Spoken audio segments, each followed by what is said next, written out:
Hi guys, welcome to our Smart Start series where we're going to be discussing the priorities and how to start your financial planning. In this first video, we're going to be discussing the point that you should start with and the focuses of a financial plan.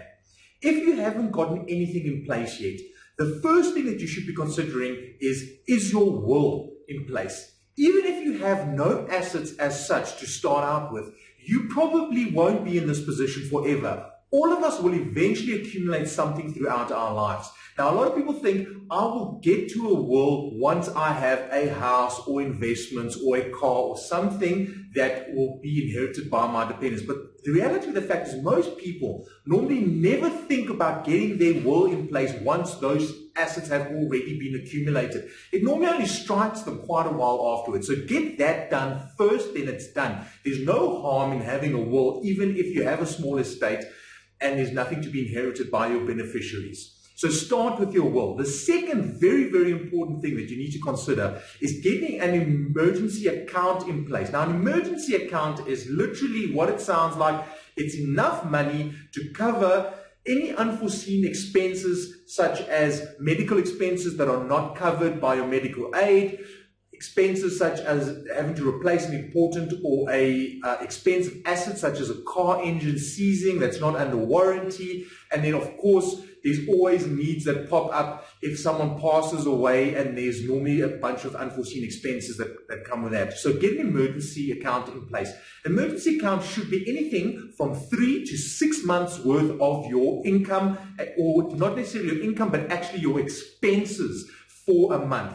That will also see you through times of hardship such as retrenchment, or if you are unable to work for a certain period of time due to an injury.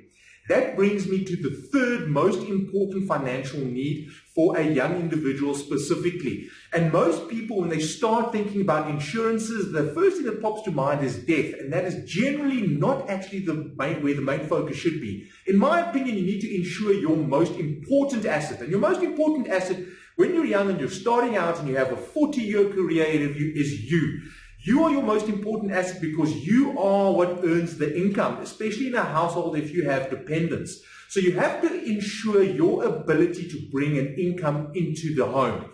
So start with disability cover, and more specifically, the type of disability cover is income protection. Now, income protection is basically a disability pension. It's a type of policy that will pay out a monthly amount to you like a pension if you are unable to work for a medical reason, or whatever reason it is that you are unable to perform your job. It is different to retrenchment cover, which is a different type of insurance, which you can also consider getting, but start with disability. Now, there are two types to start with, and if you can only afford one, start with temporary disability cover or temporary income protection. The reason I say start with temporary instead of starting with permanent is that most people, when they get hurt, they are temporarily unable to do their job.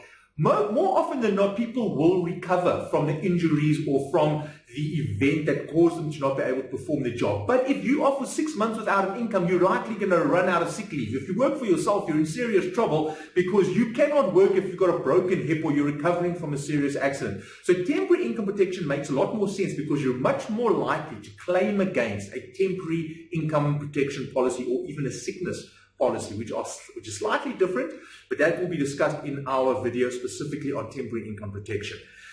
If you can afford to get both temporary and permanent income protection, get them both as your very first insurance policy. But if you can only afford to get one single thing, keep in mind that temporary income protection is the place to start. Thank you. I hope that made sense.